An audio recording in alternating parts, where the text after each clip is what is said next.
Assalamualaikum warahmatullahi wabarakatuh. Selamat pagi semuanya. Selamat datang di ini hari kedua ya untuk pelaksanaan workshop ini. Saya mendapat permintaan dari panitia untuk membahas dengan Anda sampai sebelum jam 10 nanti dua topik. Yang pertama adalah review mengenai bagaimana untuk penulisan diskusi, kesimpulan dan abstrak.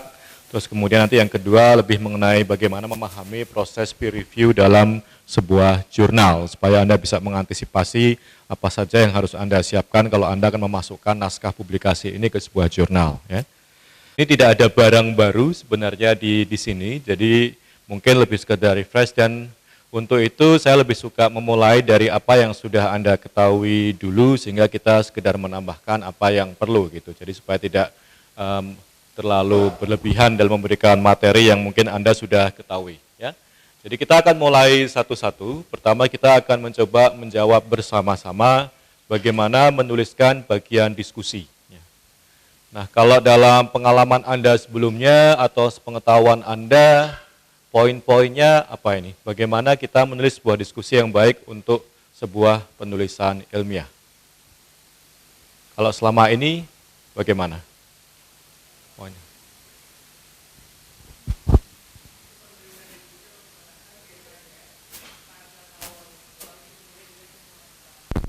Poin lain? Selain yang sudah disampaikan ini tadi? Untuk diskusi.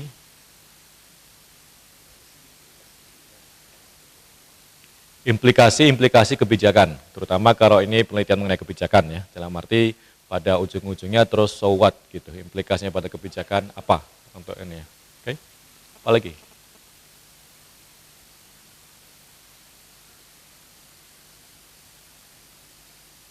Ada kendala nggak selama ini untuk menulis diskusi ini? Gampang atau susah? Susahnya kenapa? Tadi kan poin-poinnya udah disebutkan ya. Terus susahnya di mana untuk menulis diskusi? Kenapa? Merangkai kata. Kenapa? Bedanya dengan bagian lain apa? Bagian lain Anda juga merangkai kata kan?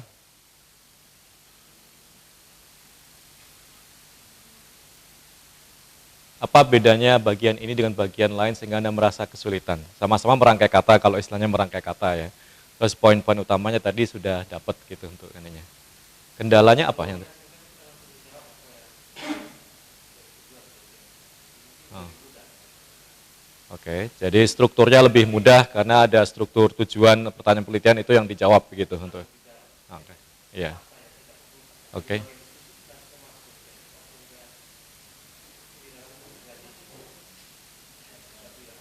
Oke. Oke.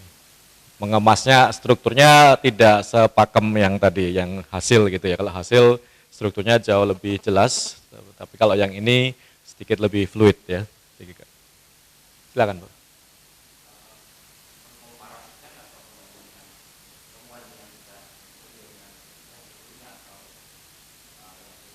Hmm.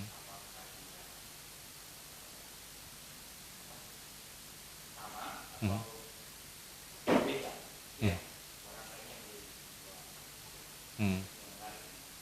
Oke, dan itu yang sulit atau yang gampang? Ini merangkaikan, membanding-bandingkan itu membuat menarik dan ya. Oke. Ada poin lain mengenai kesulitan-kesulitan untuk menulis diskusi ini, trikinya di mana? Silakan. Oke. Oke. Jadi triknya untuk memilih yang penting untuk ditonjolkan di diskusi itu. Apa lagi? Oke, jadi sebenarnya sebagian besar yang Anda sampaikan itu sudah mencakup apa poin-poin utama untuk ini, bagian untuk menuliskan diskusi. Saya ingin sharing saja beberapa rekomendasi yang sifatnya umum untuk khusus untuk diskusi jurnal ya, karena diskusi untuk bagian sebuah tesis akan sedikit berbeda dengan diskusi untuk penulisan jurnal. Di tesis Anda punya ruang yang lebih luas ya, lebih longgar. Anda bisa lebih banyak menuangkan banyak hal di situ dan itu sah-sah saja begitu. Tapi kalau untuk jurnal selalu ada keterbatasan space dan pertimbangan-pertimbangan lain sehingga ada poin-poin yang memang harus kita cermati. Tadi sebagian besar sudah Anda ungkapkan. Namun ada baiknya Anda mencermati juga apa yang itu diacu oleh para editor jurnal. Nah, kalau Anda ingin tahu apa yang diacu oleh para editor jurnal, salah satu referensi yang bisa paling saya sarankan adalah melihat apa kriteria-kriteria di ICMJE, International Committee of Medical Journal Editor. Ya, di situ mereka punya banyak rekomendasi, kalau di bagian ini nulis apa, di bagian ini nulis apa, di bagian ini nulis apa, dan itu yang diacu oleh editor-editor jurnal, sehingga mereka akan mencari itu saat membaca naskah publikasi Anda. Dan kalau yang di ICMJE rekomendasinya seperti ini. Jadi mereka mengatakan bahwa tadi sudah disampaikan, pertama rangkum temuan-temuan utama, persis tadi yang disampaikan. Itu sesuai dengan rekomendasi utamanya dari ICMJE. Selalu diawali dengan rangkuman temuan-temuan utama, karena saat pembaca membaca hasil itu kadang-kadang overwhelm, karena detailnya cukup banyak di situ kan. Sehingga pada saat sampai di bagian diskusi, mungkin dia sudah lupa temuan-temuan tadi karena terlalu banyak detail di bagian hasil, sehingga perlu dibantu untuk mengingat kembali temuan-temuan utamanya apa. Jadi itu hukumnya wajib, dimulai dengan merangkum temuan-temuan utama. Kemudian di situ pada berikutnya adalah untuk mencoba mengeksplorasi berbagai kemungkinan penjelasan atas temuan-temuan tadi, kenapa begini, kenapa begitu, dan sebagainya, kenapa positif, kenapa negatif, kenapa tidak seperti yang diharapkan, dan seterusnya, itu harus dibahas. Kemudian tadi sudah dibahas juga membandingkan dengan studi-studi yang lain, ya. Dan lebih penting lagi mengkontraskan. Jadi kita mencari hal yang sifatnya kontras, di sini positif, di sana negatif, di sini berhasil, di sana gagal. Itu menarik gitu, karena kita mengkontraskan ternyata temuan kita beda. Di sana kebijakan itu gagal total, di sini bisa berhasil. Bedanya apa? Itu mengkontraskan, itu diskusinya di situ. Kemudian itu poin keempat ini seringkali dihindari oleh banyak peneliti, namun itu suatu yang sebaiknya jangan dilakukan, yaitu mengenai keterbatasan penelitian. Jangan ragu-ragu untuk menulis keterbatasan penelitian di sini, karena tidak ada satupun penelitian yang sempurna, pasti ada keterbatasannya. Lebih baik kita ngomong dulu daripada ditembak orang lain gitu. Lebih baik saya ngomong dulu, saya tahu masalah dari penelitian ini, saya tahu keterbatasannya, daripada kita nunggu orang lain untuk menunjukkan pada kita. Jadi lebih baik kita mengatakan kita tahu keterbatasan kita 1, 2, 3. Itu keterbatasan utamanya, selesai gitu. Jadi orang nggak akan ngutak-ngutik lagi, daripada kita biarkan itu di bawah karpet, tapi kemudian diungkit-ungkit gitu untuk ininya. Lebih baik pasang itu dari depan. Kemudian tadi explore implication, implikasinya apa? Bisa jadi buat kebijakan, bisa jadi buat penelitian lebih lanjut, ya.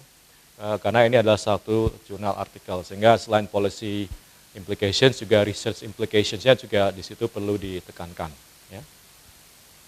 Ada komentar terkait poin-poin rekomendasi ICMJ ini? Ada yang kurang jelas? Silakan.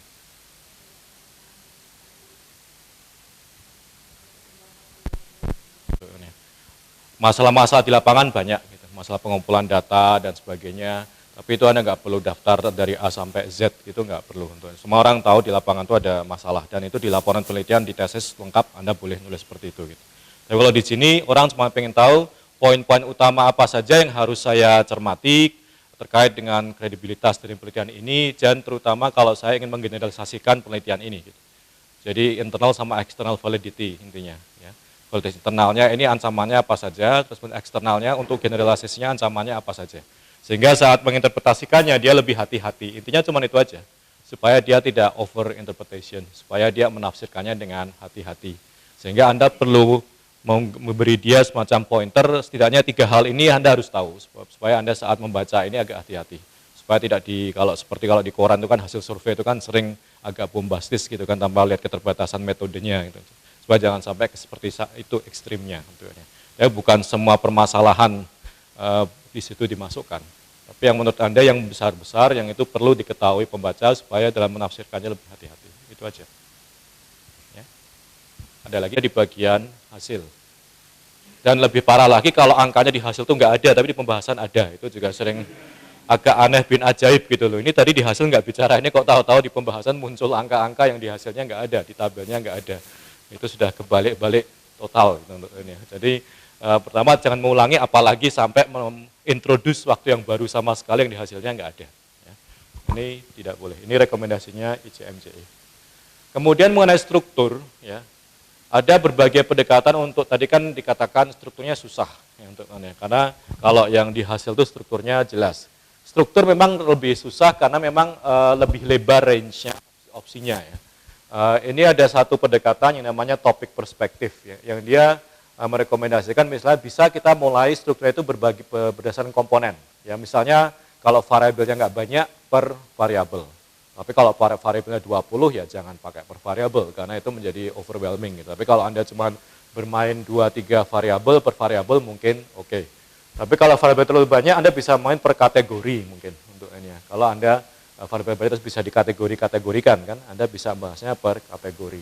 Atau bisa Anda kembali ke kerangka konsep ya, karena dalam proposal Anda biasanya sudah punya satu kerangka konsep sehingga saat membahasnya pun Anda bisa menggunakan kerangka konsep itu sebagai struktur untuk membahas diskusi Anda, membahas temuan Anda. Ya, atau dari segi hierarki, ya artinya mana yang lebih luas menjadi ke sesuatu yang lebih spesifik misalnya, atau sesuatu yang lebih kompleks ke lebih simple. Atau kalau dalam bentuk-bentuk yang lebih sederhana, bisa juga menggunakan pendekatan kronologis dari segi waktu, mana yang duluan sampai mana yang belakangan. Atau cause and effect, artinya membahas yang cause dulu, kemudian yang effect. Ya, jadi kemudian bisa dipisahkan. Jadi sebenarnya antara yang dipengaruhi dengan yang mempengaruhi, begitu kan. Jadi membahas yang independen dan yang dependent. Ini struktur yang klasik. Dan biasanya digunakan, namun ini lebih banyak digunakan kalau kita menulis laporan penelitian secara umum. Kalau kita menulis untuk sebuah jurnal, ini sebenarnya sedikit agak tricky, karena ini tidak reader friendly, ini tidak membuat pembaca itu mudah untuk mengikuti.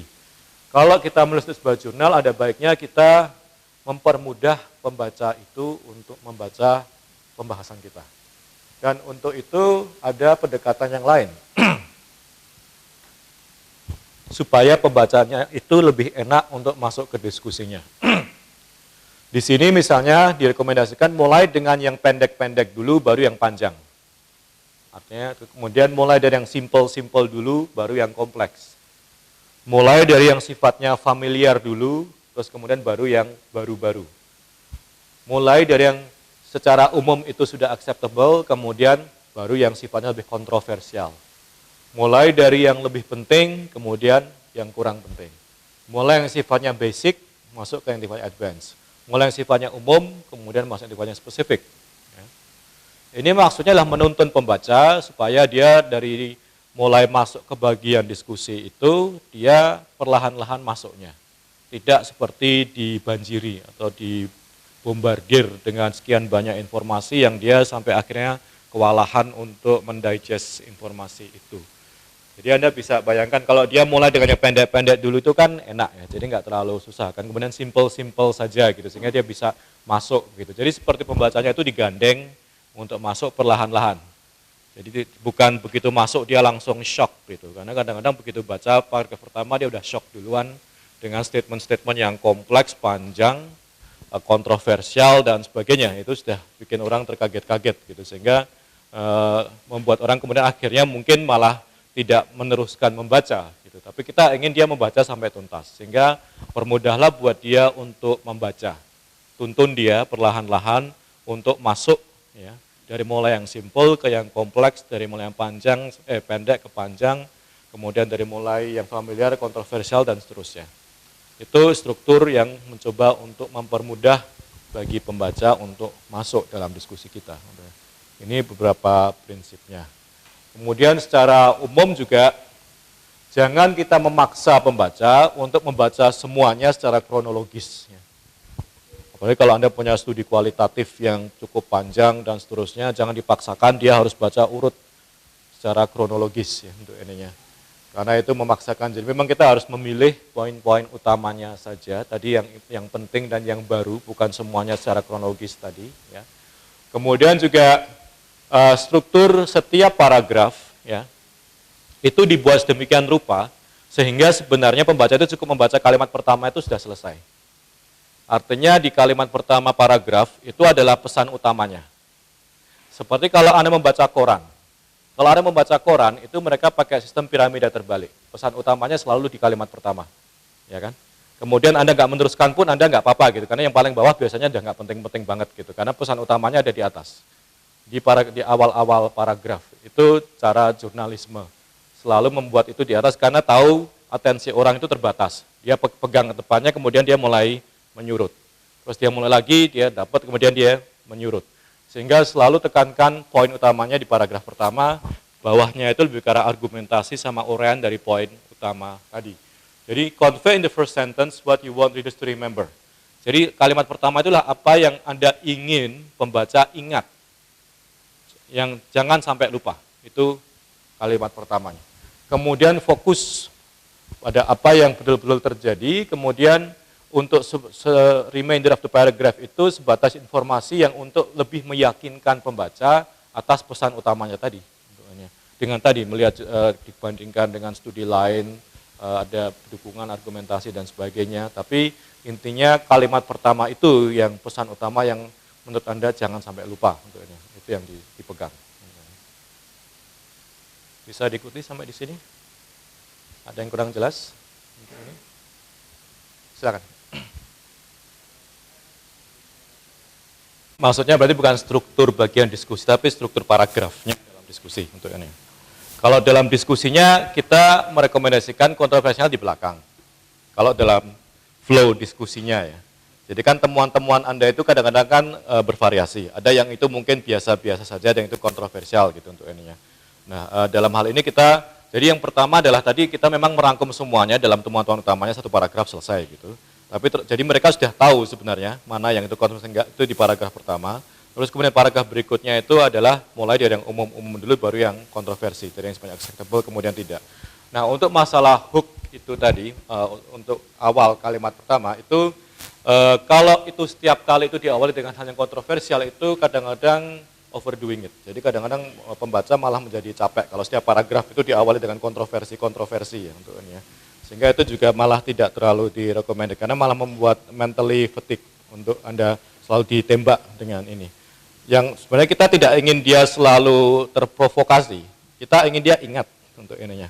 Jadi kenapa kalimat pertama itu adalah sesuatu yang key message-nya saja untuk ininya. Kemudian masalah kontroversinya itu masalah flow tadi, dari depan sampai belakang.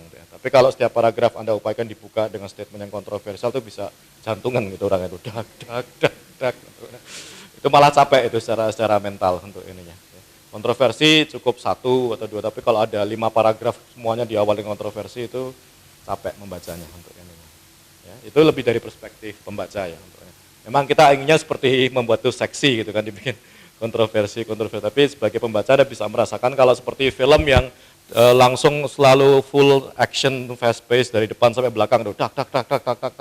Itu kan capek kan mengikutinya, itu pulang habis filmnya aja rasanya udah ngos-ngosan gitu untuk ngikutin, karena full action dari depan sampai belakang, penuh dengan tadi kontroversi. Ada masalah di situ, hanya tadi menghindari plagiarisme dan sebagainya, itu yang agak sedikit perlu hati-hati.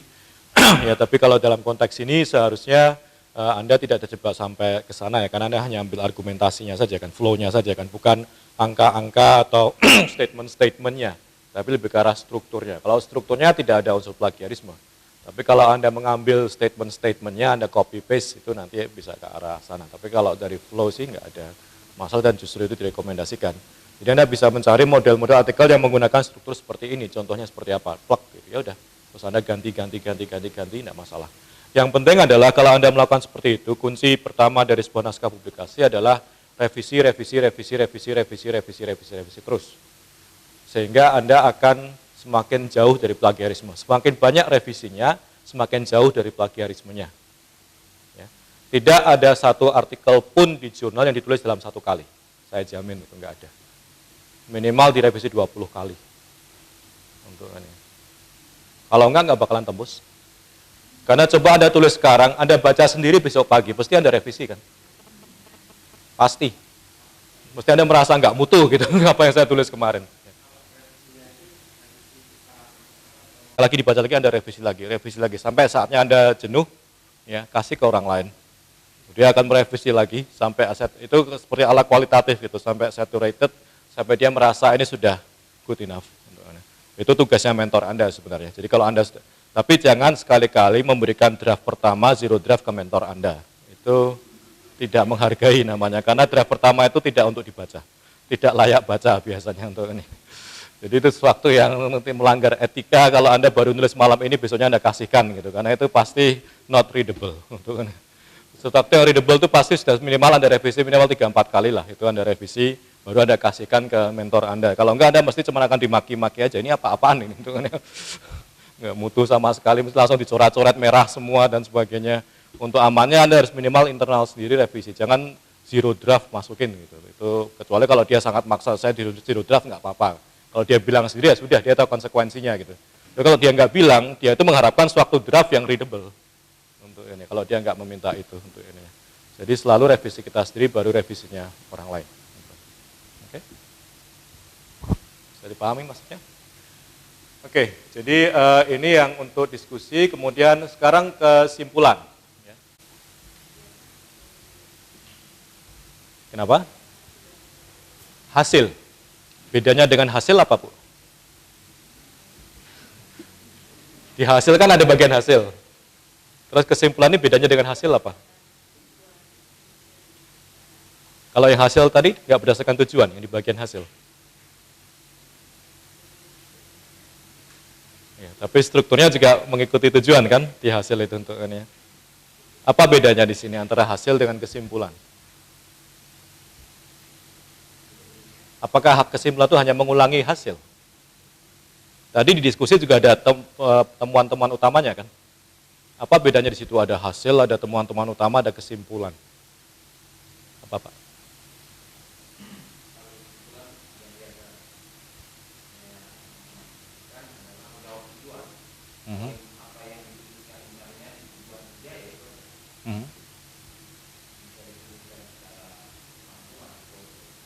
Oke. Bedanya sama hasil tadi?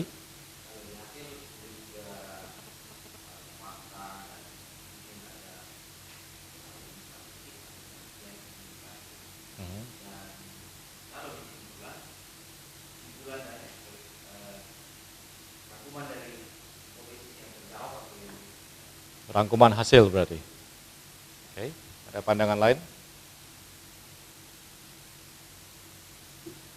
Anda kembali ke struktur penulisannya ya. Antara bagian hasil sama bagian kesimpulan ada bagian apa? Pembahasan. Artinya apa? Kesimpulan itu apa? Hasil yang sudah dibahas. Jadi bukan sekedar merangkum apa yang ada di hasil. Tapi kesimpulan itu ditarik setelah ada hasilnya, kemudian Anda bahas.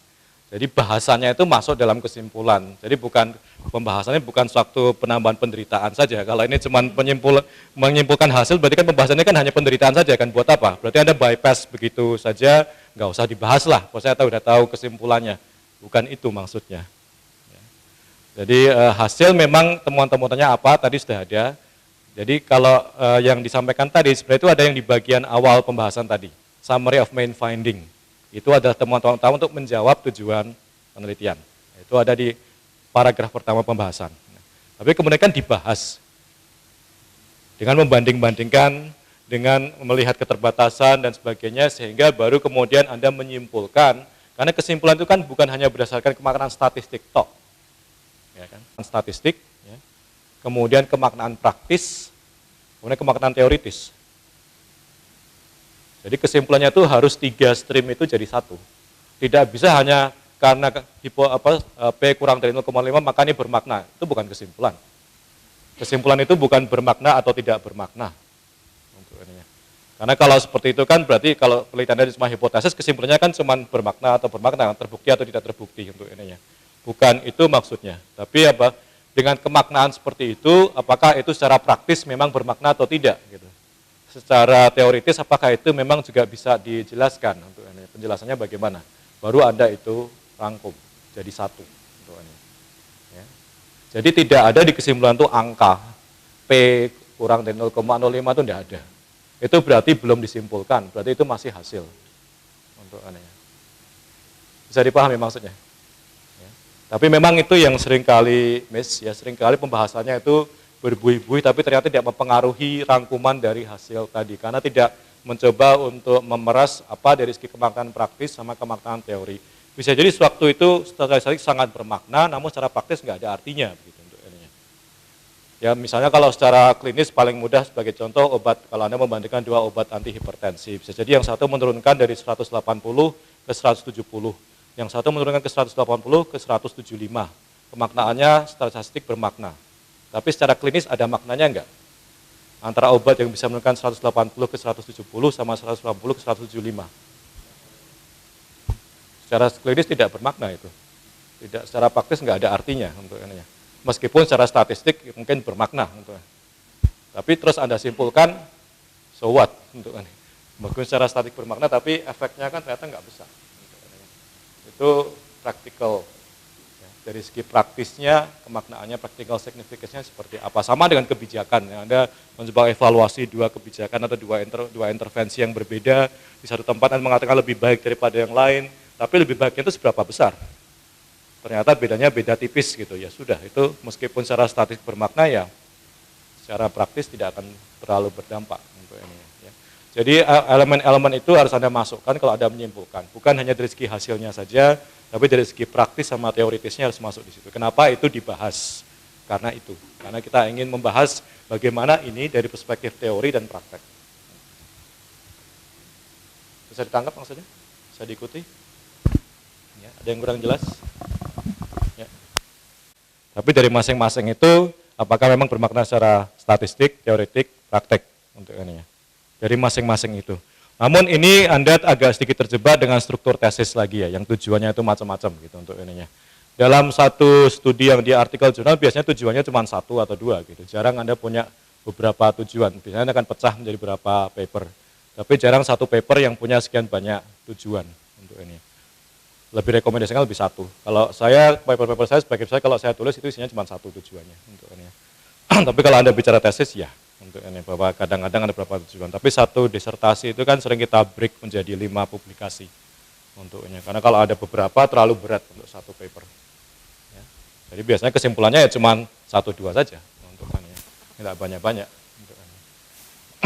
Oke, silakan.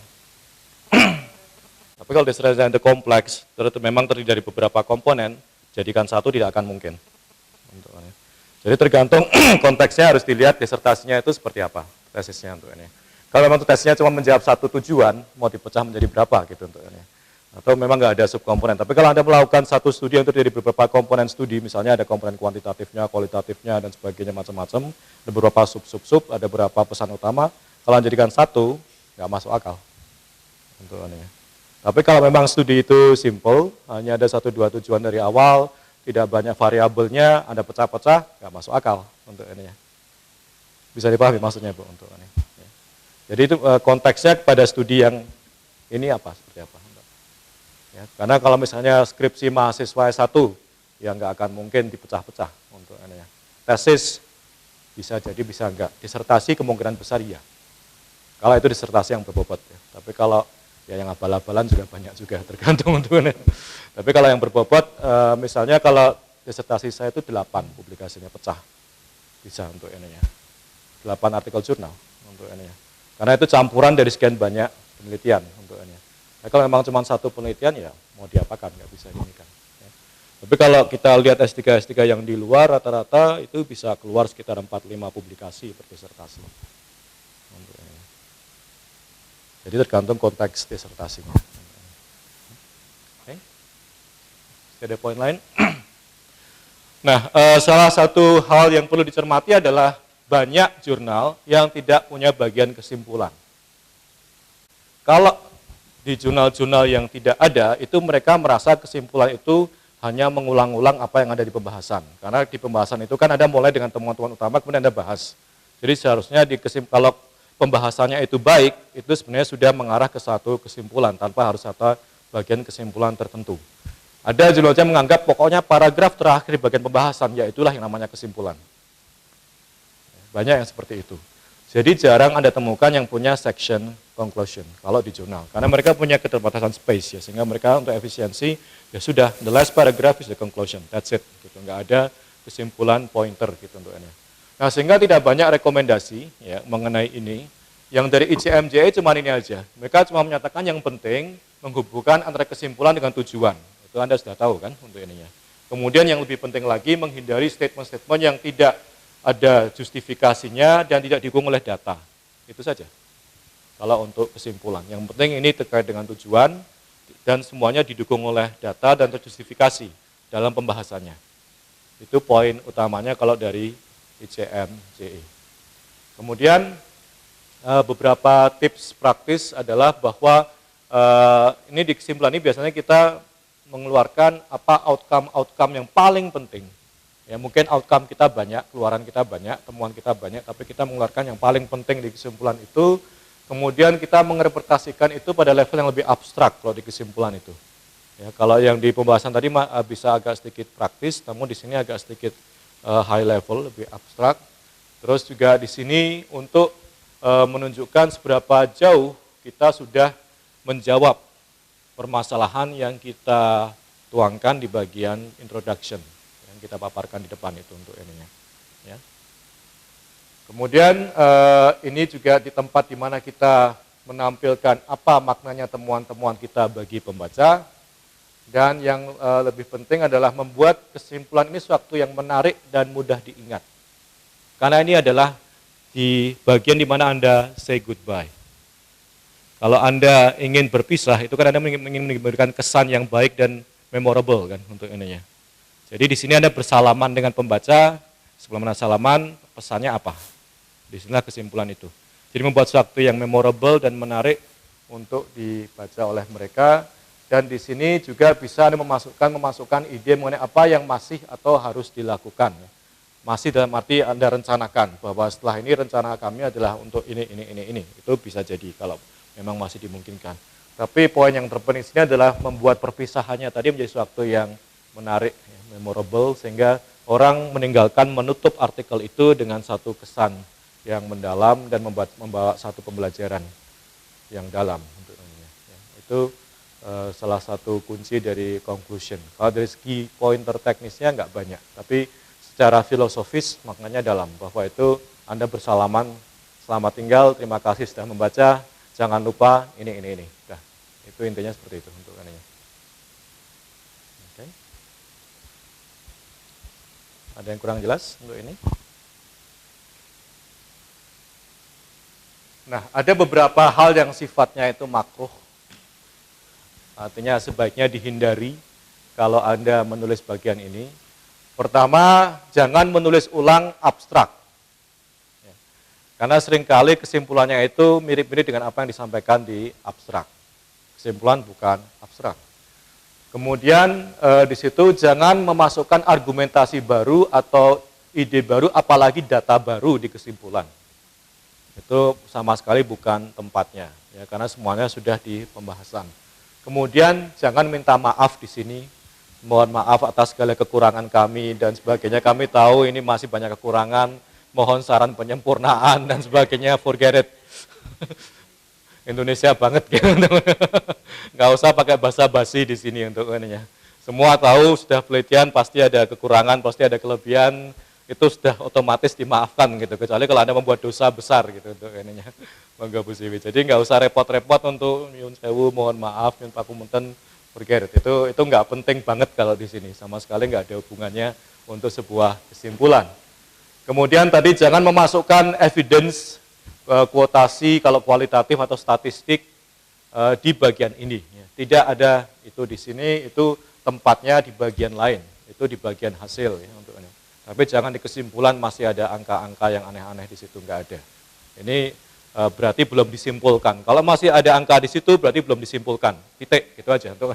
Berarti orang ini belum menyimpulkan. Kecuali kalau tujuannya itu adalah mencari prevalensi satu penyakit gitu. Jadi memang persentase dan sebagainya oke gitu. Tapi kalau Anda mencari hubungan, korelasi dan sebagainya, bukan itu kan yang dicari. Tapi akhirnya bagaimana gitu. Tapi kalau tujuannya memang itu survei prevalensi gitu, ya bisa jadi memang masih ada angka. Itu temuan memang akhirnya seperti apa. Tapi kalau ini bukan itu ya nggak perlu untuk ininya.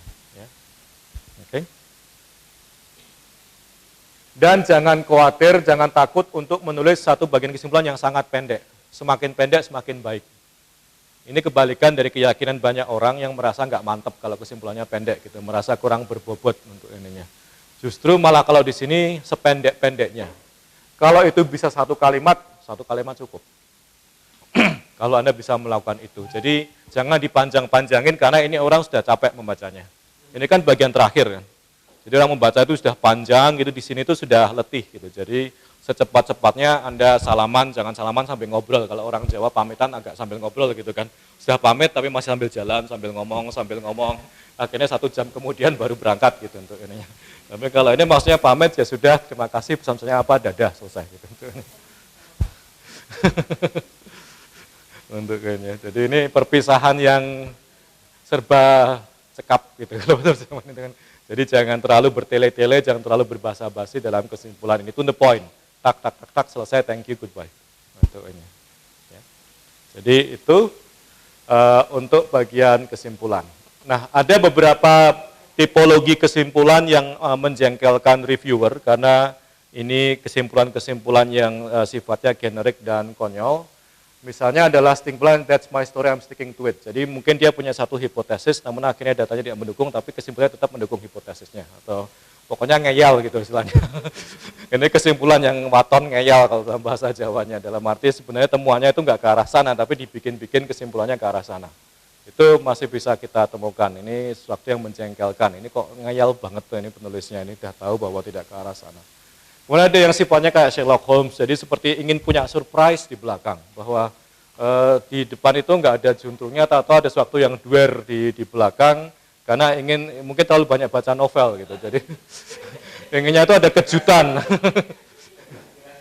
Ini bukan novel, kalau mau bikin novel silakan gitu, mau bikin kejutan-kejutan di belakang, ternyata pembunuhnya bukan si A tapi si B gitu tuh ininya.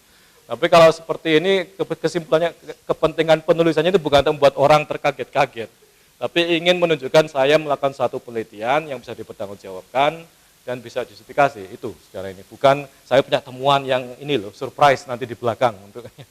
Itu terlalu banyak baca roman dan novel, pengennya ada kejutan-kejutan. Ada yang change weekend conclusion, artinya kesimpulannya itu seperti tong kosong, seperti kalau masa-masa kampanye gitu untuk ininya. Jadi slogan-slogan. Jadi kesimpulan yang itu tadi antara sebenarnya temuannya dengan yang disimpulkan itu menjadi sangat jauh gitu. Karena kemudian seperti bunyi-bunyi, apalagi kalau ini kebijakan. Jadi ini sangat rawan terhadap kesimpulan-kesimpulan yang berbunyi slogan-slogan politis untuk ininya. Ya, half for all kesimpulan, apa equity, bla bla bla yang itu tidak didukung oleh data-data yang ditemukan. Atau grab back conclusion itu kadang-kadang karena merasa tidak pede, kok kesimpulannya cuma satu kalimat dan kok kayaknya ke minderwaardig gitu, jadi dia pinjam dari kesimpulan studi-studi yang lain gitu, tambah-tambahkan gitu, biar agak mantep gitu untuk ininya. Ini juga ada yang model-model begitu, jadi kesimpulannya ditambahi dari hasil studi lain. Ini agak sedikit abuse dari pola kesimpulan. Oke, itu kesimpulan. Ada pertanyaan untuk kesimpulan sebelum kita bergeser ke abstrak? Ada yang kurang jelas? Sudah? Oke, kalau sudah, pertanyaan selanjutnya untuk Anda. Kalau berdasarkan pengalaman Anda, pemahaman Anda selama ini, poin-poin apa saja yang penting kita cermati kalau kita menulis bagian abstrak?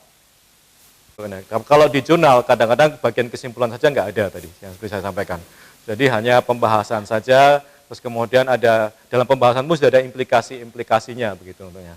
Jadi itu bukan hal yang sifatnya wajib gitu untuk ini. Cuman memang kalau dalam pembahasannya iya, dalam arti apa implikasinya, apa rekomendasinya setelah itu gitu. Tapi kalau dalam kesimpulan satu kalimat, dua kalimat pun sudah cukup untuk ini ya.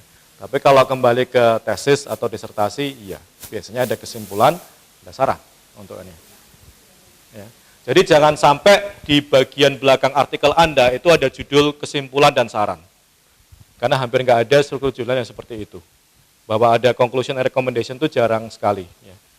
Itu suatu yang sangat tidak umum.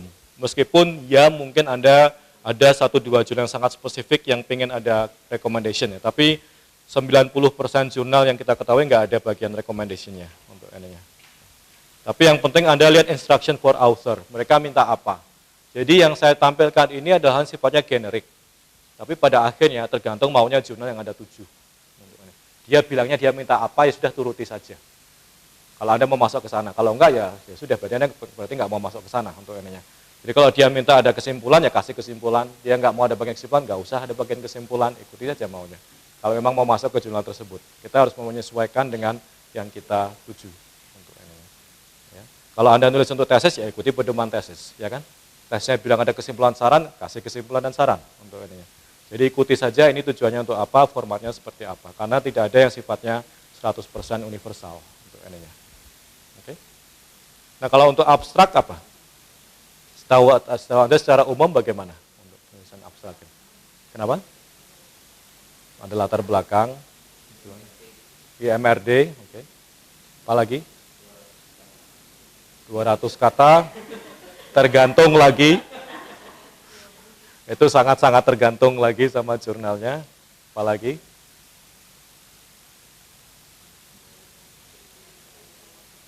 Kenapa?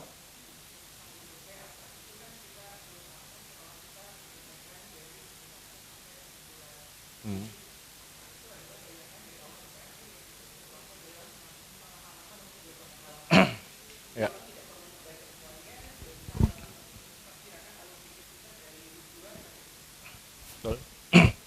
Oke. Gampang atau susah nulis abstrak ini? Susah tapi cepat kan, karena copy and paste kan biasanya kan. Ambil kalimat pertama, copy, kalimat kedua, copy paste, setelah dibaca nggak nyambung gitu kan. Tapi karena udah capek ya sudah itu yang dimasukkan. Itu khas kalau untuk tesis itu biasanya ini jelas copy paste habis itu nggak dibaca lagi kan, karena dia udah capek, udah malas, pokoknya pindah ini rangkuman Pak. Tapi ya setelah itu flow-nya nggak bunyi. Padahal ini adalah salah satu bagian yang paling penting dalam sebuah artikel, bisa jadi bagian yang paling penting. Karena seringkali reviewer itu hanya baca abstrak saja, kemudian dibuang, selesai. Untuk ini. Itu juga kebiasaan saya kalau saya diminta untuk mereview di jurnal. Untuk ini. Karena reviewer itu biasanya bukan orang-orang yang nggak punya kerjaan, tapi orang-orang yang sibuk. Gitu. Jadi mereka akan melihat judul abstrak, forget it, cuma gitu aja kalau mereka mengatakan. Jadi nggak boro-boro baca yang di main itu. Kalau dari abstraknya dia menyimpulkan ini worth it, baru dia baca papernya. Untuk ininya. Tapi kalau dari abstraknya sudah nggak bunyi, udah, karena abstrak itu sudah mencerminkan keseluruhan dari paper itu. Kalaupun ternyata abstraknya tidak mencerminkan, salahnya yang nulis. Kalau menulis sesuatu yang tidak mencerminkan papernya dengan baik, karena sebagian besar orang hanya baca sampai abstraknya. Sebagian besar di dunia ini hanya akan membaca judulnya, ya kan? Kemudian sebagian lagi hanya membaca sampai abstraknya. Sebagian kecil membaca keseluruhan paper. Hanya sekian persen mungkin membaca papernya dari depan sampai belakang. Tapi judul nomor 1, abstrak nomor 2, itu paper nomor 3. Sehingga judul harus catchy, abstrak juga harus menarik, baru kemudian papernya baru Anda inikan. Ya. Jadi seringkali saat kita membaca itu sudah punya final judgment, is this a good paper or not, selesai gitu aja. Terus kita rekomendasi ke editor, reject, selesai. Hanya dengan membaca abstrak, tanpa membaca papernya. Jadi jangan main-main dengan abstrak, karena justru abstrak ini mungkin satu-satunya yang dibaca. Jadi salah besar kalau itu hanya potong tempel, karena kalau itu yang dilakukan kemudian nggak akan bunyi. Nah ini masalah utama untuk abstrak, seringkali terlalu panjang, terlalu detail, atau kadang-kadang terlalu pendek, yang 50-100 kata ya ada. Untuk ini. Kadang-kadang ini juga terlalu pendek. Atau kadang-kadang semuanya dimasukkan kecuali yang penting, ini juga ada celaka gitu untuk ini. Jadi masuk semua kecuali yang penting. Nah, sebenarnya tujuan utama membaca abstrak itu ada 2 tadi. Pertama untuk memutuskan apakah kita ingin membaca papernya, ya kan? Dan kedua adalah untuk supaya pembaca itu bisa mengantisipasi struktur atau isi dari paper tersebut. Jadi kalau dia sudah baca abstrak, saat dia membaca paper itu lebih mudah karena sudah ada strukturnya di kepalanya. Oh, papernya mau metodenya ini, pertemuannya akan sekitar ini, hasilnya ke arah sana untuk ini. Jadi dia hanya membaca detailnya saja dari papernya itu, tapi utamanya sudah ada di kepalanya. Jadi itu ada 2 tujuan itu. Itu yang harus kita fasilitasi saat kita menulis satu abstrak. Kita pastikan dengan membaca abstrak itu pembaca mau baca full papernya. Kita pastikan dengan membaca itu pembaca punya gambaran struktur isi dari paper kita. Itu maksudnya. Oke? Kemudian kalau secara definisi lagi, ini adalah satu rangkuman dari suatu piece of work, satu karya ilmiah yang seringkali dipublikasikan terisolasi dari teks utamanya, dari naskah utamanya, sehingga harus bisa berdiri sendiri tanpa merujuk apapun ke naskah utamanya. Jadi tidak ada di situ tabel 1 atau tabel 2 dan sebagainya, tidak ada. Tidak ada referensi di situ. Ya. Karena ini semuanya harus bisa berdiri sendiri. Jadi tidak bisa merujuk ke bagian manapun. Jadi baca itu harus komplit untuk ini. Dan secara konseptual adalah dia satu original concise statement, jadi satu pernyataan atau satu rangkuman dari karya kita, singkat tapi mengcover semua elemen-elemen yang sifatnya esensial, dari segi format bervariasi. Format, dari segi struktur bervariasi. Namun intinya adalah masukkan di situ detail-detail yang Anda ingin pembaca itu ingat. Jadi paper keseluruhan sebagian besar pembaca tidak akan ingat, tapi abstrak poin-poin utamanya mungkin pembaca akan ingat. Jadi masukkan di abstrak itu apa yang Anda ingin pastikan pembaca itu ingat. Itu yang di abstrak. Kemudian kalau rekomendasi ICMJE, abstrak itu terdiri dari 5 bagian. Ada background-nya, ada purpose-nya, ada basic procedure artinya metodenya, kemudian main finding, temuan utamanya, kemudian kesimpulan. Ini kalau ICMJE. Ya. Nah, dari ICMJ juga memberikan penekanan bahwa dalam abstrak juga harus menekankan aspek-aspek yang baru. Sama seperti yang di pembahasan tadi. Kemudian juga di situ di abstrak juga sudah ada statement mengenai keterbatasan. Kalau itu sangat penting. Ya. Supaya tidak terjadi overinterpretation. Untuk ininya. Di abstrak pun kita sudah menyatakan itu. Tapi ini jarang Anda temukan. Sebagian besar orang tidak mau itu masuk di abstraknya karena pengennya takutnya kalau dimasukkan di abstrak orang nggak jadi baca full papernya, itu agak sedikit ini. Tapi sebenarnya itu rekomendasinya adalah dimasukkan di situ. Kemudian Anda lihat strukturnya itu bermacam-macam. Kalau dikategorikan ada 2 kategori besar struktur di jurnal-jurnal kedokteran ya. Ada struktur IMRD, itu struktur yang universal. Terus ada struktur yang sifatnya 8 heading. Jadi objektif, design, setting, participant, intervention, outcome, result, conclusion. Ini beberapa jurnal yang lain. Dan kalau Anda lihat dari jurnal ke jurnal, kadang-kadang mereka juga merubah-rubah template abstraknya. Jadi ini pentingnya Anda membaca instruction for author. Karena satu jurnal pun dari tahun ke tahun kadang-kadang merubah pedomannya. Jadi kalau misalnya Anda punya model tadi, melihat satu artikel dari jurnal tersebut, tapi ternyata artikel itu sudah 3-4 tahun yang lalu, bisa jadi pedomannya sudah berbeda. Strukturnya sudah berbeda. Jadi selalu cek instruction for author terbaru. Karena pedomannya bisa jadi sudah berbeda. Kemudian abstrak kualitatif, ini menarik karena agak sedikit lebih susah ditulis daripada abstrak yang kuantitatif. Kalau abstrak kuantitatif itu pointernya biasanya nggak terlalu susah. Tapi kalau kualitatif ini lebih rumit ya. Dan ini ada beberapa pointer untuk abstrak kualitatif, saya tidak akan membacakan, nanti Anda slide-nya dapat ya, jadi Anda bisa ikuti saja. Ini intinya reminder pointer kalau Anda menuliskan satu abstrak kualitatif ya, bedanya apa dengan kuantitatif ya. Kemudian style dari penulisan abstrak, pertama adalah karena inilah rangkuman dari sesuatu yang sudah terjadi, bahasa Inggrisnya selalu past tense. Karena ini sudah selesai.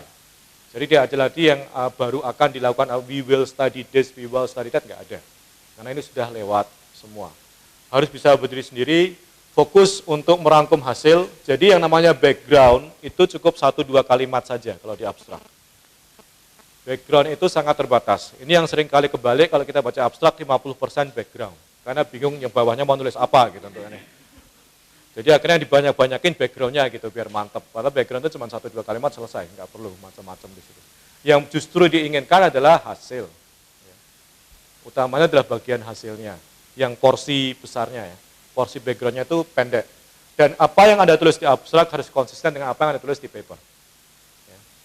Seringkali kita lupa karena kita menulis abstrak sama paper, kemudian papernya direvisi, abstraknya nggak direvisi. Karena ada masukan. Itu kiamat gitu, karena kemudian kalau dicek kemudian sudah berbeda ternyata antara apa yang di abstrak dengan apa yang ada di papernya. Jadi selalu setelah Anda selesai revisi paper, revisi abstraknya. Kalau tidak, nanti nggak nyambung, akan berbahaya. Kemudian ini yang paling disukai kalau untuk konteks Indonesia, jembatan keledai 4C, karena mudah diingat. Ya. kalau pakai sistem molecular diet. Jadi 4 C-nya abstrak itu adalah pertama complete, artinya itu mengcover semua bagian utama dari sebuah studi. Concise artinya tidak berlebihan, ya, selalu sangat efisien dalam penggunaan kata-katanya atau informasinya. Clear artinya mudah dibaca, terorganisasi dengan baik, dan tidak banyak jargon teknis, ya, karena yang membaca abstrak itu generalis. Ya, jadi dia harus dikasih sesuatu yang jargon free kalau di abstrak itu. Kemudian kohesif artinya mengalir. Jadi jangan sampai tadi kepotong-potong karena copy and paste sehingga setelah dibaca tidak mengalir. Itu 4C dari abstrak. Ya. Ada pertanyaan untuk abstrak ini? Ada yang kurang jelas? Saat Anda memasukkan abstrak secara online submission di jurnal, sebagian besar akan minta keywords, kata kunci, ya, di bawahnya. Apa gunanya keyword ini? Ini memastikan bahwa abstrak Anda itu kalau ada orang search itu naik di database-nya. Jadi ini pinter-pinternya memilih keyword. Jadi kalau ada search itu keluar paper kita. Ya. Jadi kita harus memilih keyword, biasanya sekitar 6 keyword atau phrase yang orang biasanya akan menggunakan kalau mencari paper seperti ini.